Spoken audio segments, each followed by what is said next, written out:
जय मां शारदे। आज हम कुंडली में केतु की महादशा में सभी ग्रहों की अंतर्दशा का फलादेश भृगु संहिता फल दर्पण के अनुसार करने बताएंगे। केतु की महादशा में केतु की अंतर्दशा का फलादेश कुछ इस प्रकार से कहना चाहिए।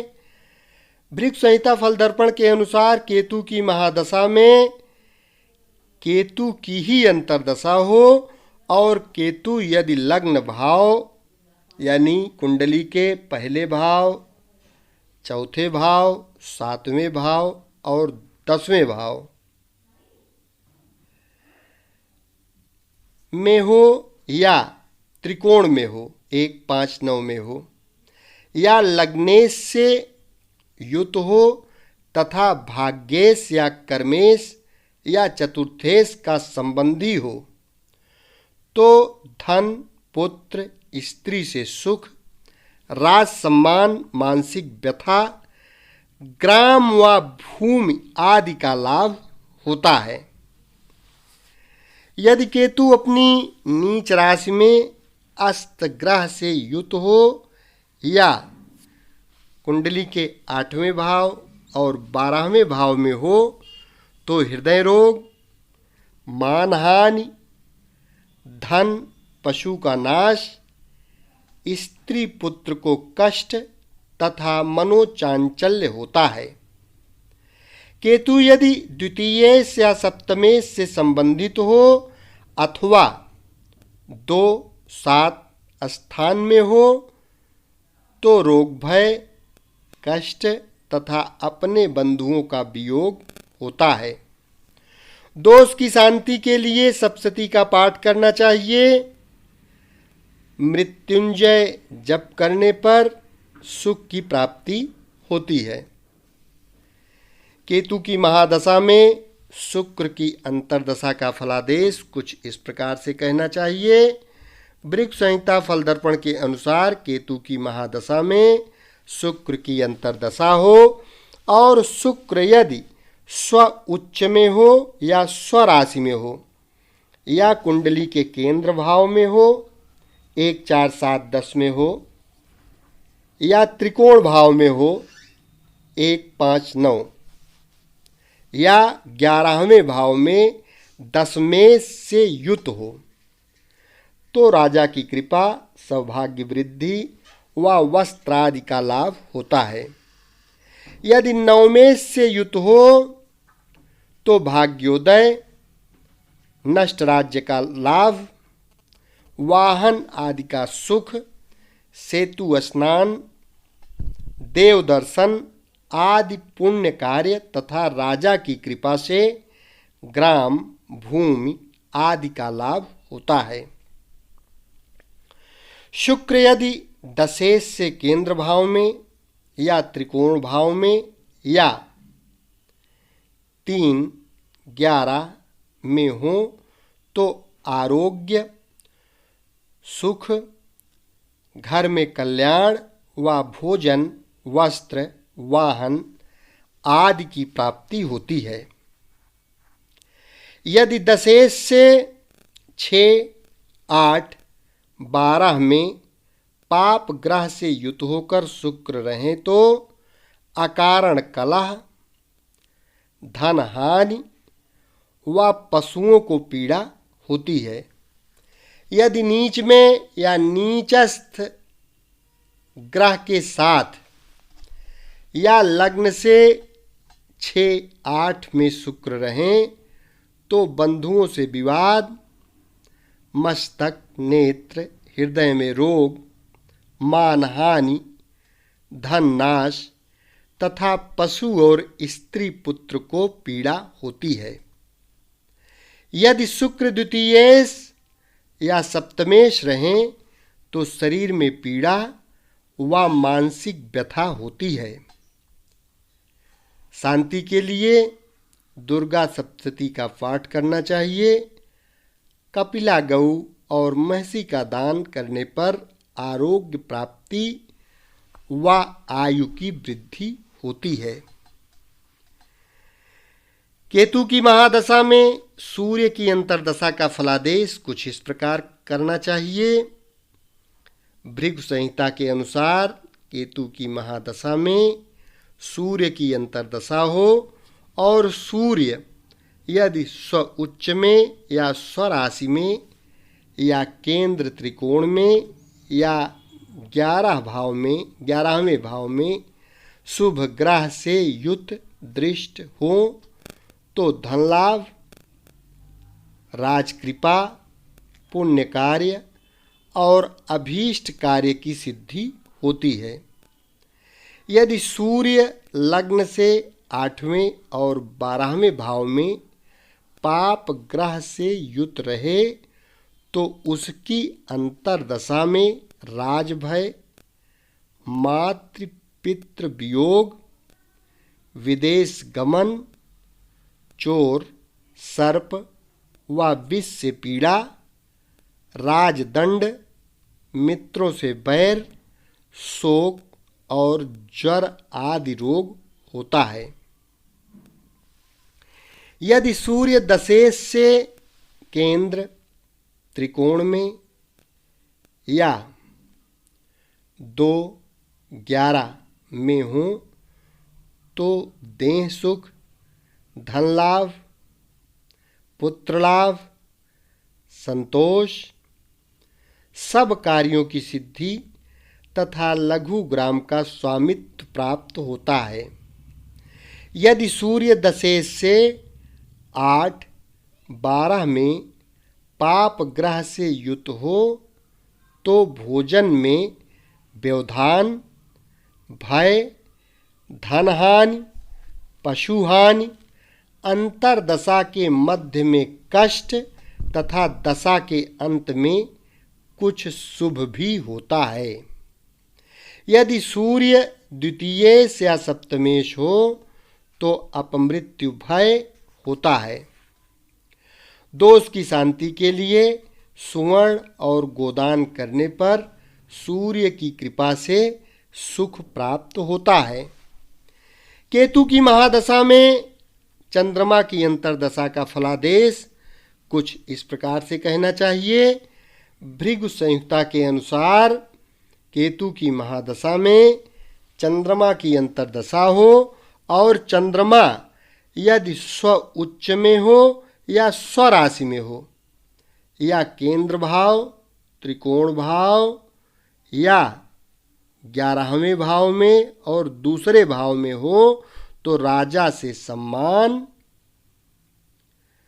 उत्साह, कल्याण, सुख, गृह भूमि आदि की प्राप्ति, भोजन, वस्त्र, वाहन, पशु आदि का लाभ, व्यापार में सिद्धि, जलाशय निर्माण आदि पुण्य कार्य तथा स्त्री पुत्र को सुख होता है।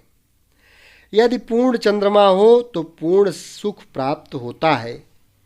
यदि क्षीण चंद्रमा हो या नीच में हो या 6-8-12 में हो तो सुख में बाधा, कार्य में विघ्न, मातृ पितृ वियोग, शरीर कष्ट, मानसिक व्यथा, व्यवसाय में हानि तथा पशुओं का नाश होता है।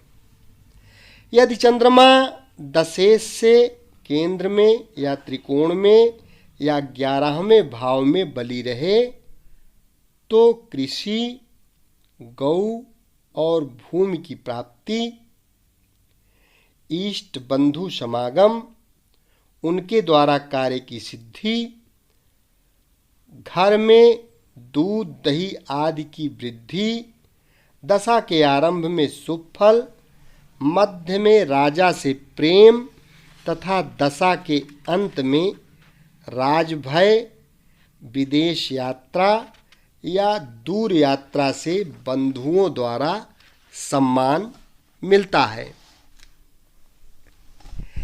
यदि चंद्रमा दशेश से 6-8-12 में बलहीन हो तो धन हानि, चित्त में व्यग्रता, बंधु वैर तथा भातृकष्ट होता है। चंद्रमा यदि अष्टमेश हो या मार्केश से युक्त हो तो अपमृत्यु भय होता है। शांति के लिए चंद्रमा की शांति जप दान करनी चाहिए। इससे आयु की वृद्धि और आरोग्य सुख प्राप्त होता है। केतु की महादशा में मंगल की अंतर्दशा का फलादेश कुछ इस प्रकार से कहना चाहिए। भृगु संहिता के अनुसार केतु की महादशा में मंगल की अंतर्दशा हो और मंगल स्व उच्च में हो या स्वराशि में हो या शुभ ग्रह से युक्त दृष्ट हो तो ग्राम भूमि आदि का लाभ, धन पशु की वृद्धि, नूतन गृह बगीचा आदि का निर्माण तथा राजा की कृपा से धन लाभ होता है।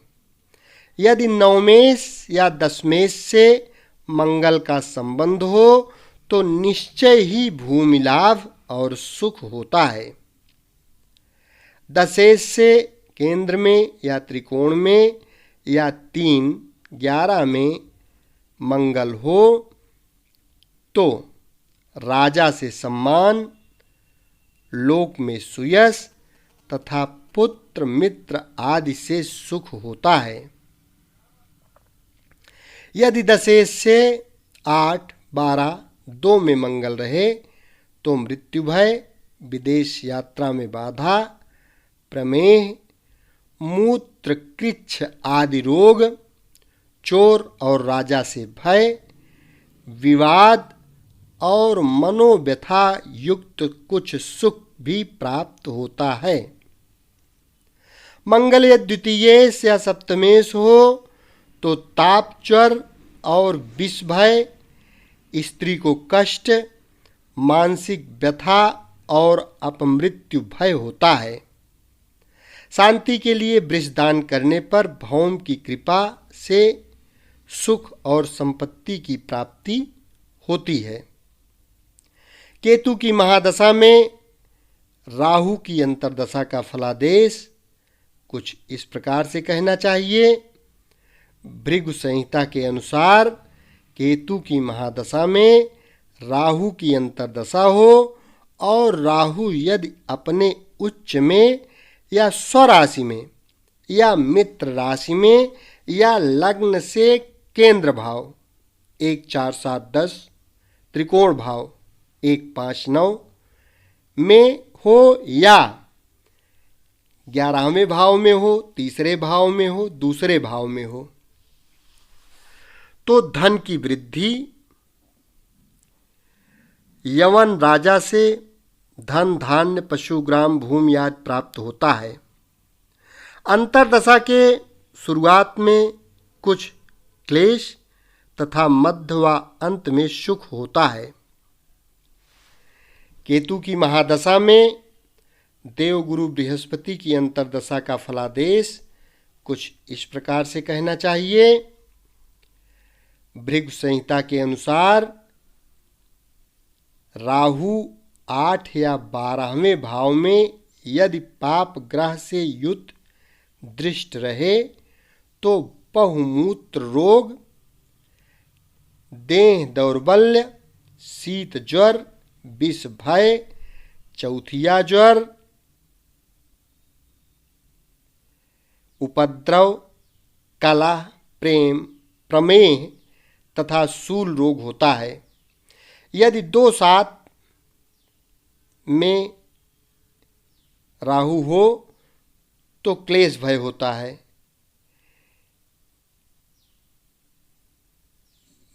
इसकी शांति के लिए माँ भगवती का पाठ करना चाहिए या जप करना चाहिए, उससे राहत अवश्य मिलती है। केतु की महादशा में गुरु की अंतर्दशा हो और गुरु यदि स्व उच्च में या स्वराशि में या केंद्र भाव में या त्रिकोण भाव में या लग्नेश, नवमेश या दशमेश से युत हों तो उस अंतर्दशा में धन धान्य की वृद्धि, राजप्रेम, उत्साह, वाहन आदि का लाभ, पुत्र जन्म आदि उत्सव, पुण्य कार्य, यज्ञ आदि शुभ कार्य, शत्रु पर विजय और सुख प्राप्त होता है। कुंडली में देवगुरु बृहस्पति यदि 6वें भाव, 8वें भाव और 12वें भाव में हो अथवा नीच राशि में हो तो चोर, सर्प व व्रण का भय, धननाश, पुत्र स्त्री का वियोग तथा शारीरिक कष्ट होता है।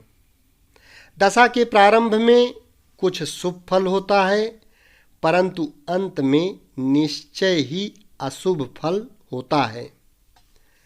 यदि गुरु दशेश से केंद्र में या त्रिकोण में या 3-11 में या शुभ ग्रह से युत हो तो राज कृपा से विविध प्रकार के वस्त्र, आभूषण का लाभ, विदेश गमन, बंधु वर्ग का पालन तथा सुभोजन आदि का लाभ होता है। दशा के प्रारंभ में कुछ शारीरिक कष्ट होता है और अंत में स्थान हानि व कलह होता है।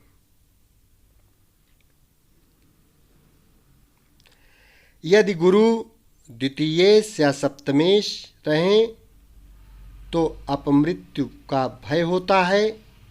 दोष की शांति के लिए शिव सहस्त्र नाम का पाठ तथा मृत्युंजय मंत्र का जप करने पर सब कष्टों का नाश होता है। केतु की महादशा में शनि की अंतर्दशा का फलादेश कुछ इस प्रकार से कहना चाहिए। वृक्ष संहिता के अनुसार केतु की महादशा में शनि की अंतर्दशा हो तो पीड़ा, बंधु कष्ट, मन संताप, पशुओं की वृद्धि, राज कार्य से धन क्षय, स्थान भ्रष्टता, परदेश गमन तथा मार्ग में चोर का भय होता है। शनि यदि 8वें भाव, 12वें भाव में हो तो आलस्य और धन का नाश होता है।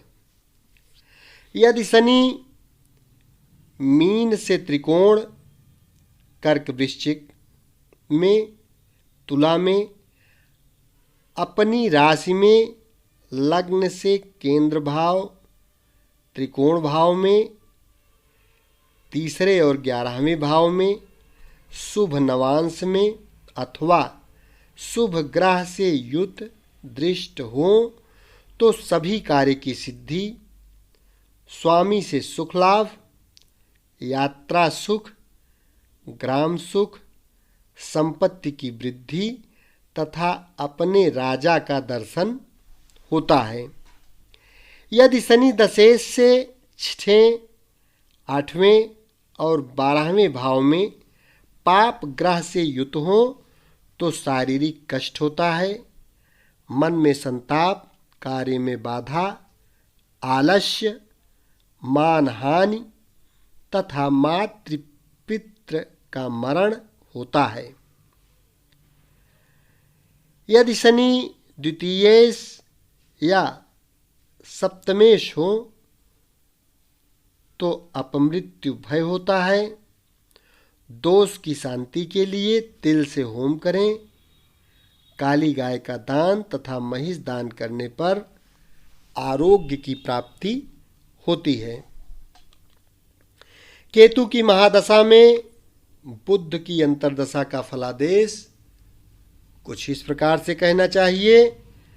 भृगु संहिता के अनुसार केतु की महादशा में बुध की अंतर्दशा हो और बुध यदि लग्न से केंद्र भाव में यानी 1, 4, 7, 10 में या त्रिकोण भाव में 159 में या स्व उच्च में या स्वराशि में हो तो राज्य लाभ, सुख, सत्संग, दान आदि धार्मिक कार्य, भूमि, पुत्र व धन का लाभ, बिना प्रयास के ही धर्म और विवाह आदि शुभ कृत्य, गृह में कल्याण तथा वस्त्र आभूषण की प्राप्ति होती है। बुध यदि नवमेश या दशमेश के साथ हों तो भाग्योदय, विद्वानों के संगत में सत्कथा द्वारा समय व्यतीत होता है। बुध यदि छठे भाव, 8वें भाव, 12वें भाव में स्थित होकर शनि, मंगल, राहु से युत या दृष्ट हो तो अधिकारियों से बैर, पर गृहवास, वस्त्र, वाहन, पशुधन आदि का नाश होता है।